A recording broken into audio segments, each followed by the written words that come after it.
अगर शर्म की बात करें तो मेरे भाई बहनों लज्जा कुछ भी नहीं बची, ना भाइयों में ना माइयों में। पुराने समय में अगर 18-20 साल की कन्या घर से बाहर निकलती तो कंधे पे रुमाल नैपकिन दुपट्टा डाल के निकलती थी। आजकल की बेटियों को देखो, ऐसा फैशन बन गया है कि कपड़े तो मतलब ओढ़ने ही नहीं, मतलब दुपट्टा तो कुछ लेना ही नहीं है इनको। तो आज की फैशन बन गई है कि कम वस्त्र पहनो, ये फैशन है।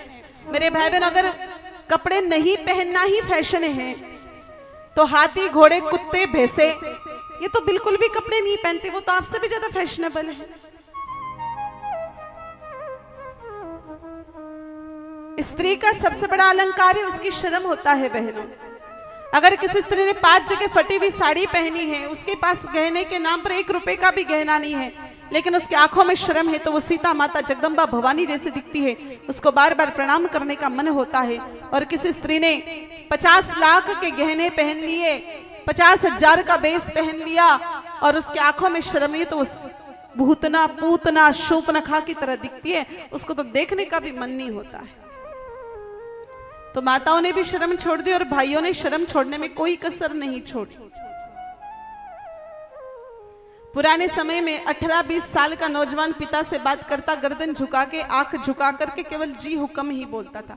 आज तो सीधा वो बेटा चुटकी बजा बजा के बात कर लेता है। मेरे भाई बहनों, पुराने जमाने में कोई 20-25 साल का नौजवान पिता बन जाता, अपने खुद के छोरे को अपने चाचा ताऊ के सामने ले जाने में उसको शर्म आती थी, वो लेके नहीं जाता था कि मेरे खुद के छोरे को मेरे चाचा ताऊ के सामने कैसे ले जाऊं।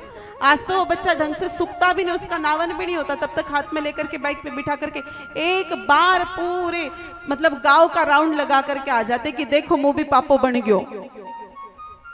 मतलब शर्म खत्म हो गई। शर्म के साथ साथ मेरे भाई बहनों दया भी खत्म हो गई। पूर्व समय में कितनी दया होती थी, आज बिल्कुल भी नहीं। अब आप कहोगे हम तो बहुत दयालु हैं, भंडारे कराते, लोगों को जिमाते हैं।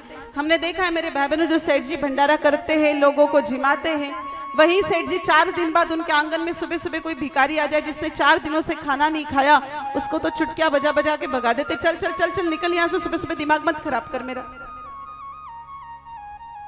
एक तरफ तो किसान कबूतरों को दाना डालते, दूसरी तरफ ड्रम में जहर भर के ले जाते और पूरे खेत में छिड़क के आ जाते।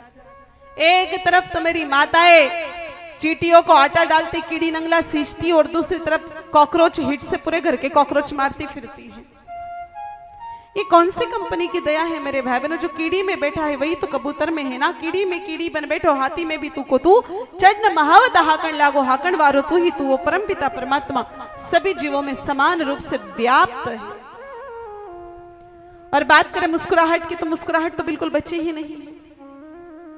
मैंने पहले दिन ही बोल दिया था, 84 लाख तरह के जीव धरती पर उड़ने वाले, तैरने वाले, रेंगने वाले, थलचर, जलचर, उभयचर, नभचर, लेकिन परमात्मा ने मुस्कुराने की कला इंसान को दी। कोई गधा मुस्कुराता है क्या? नहीं। गधा मुस्कुरा जाए तो समझ लो कि अगले जन्म में इंसान बनने की प्रैक्टिस कर रहा है, इसकी ट्रेनिंग चालू हो चुकी है, हाउ टू बी ह्यूमन।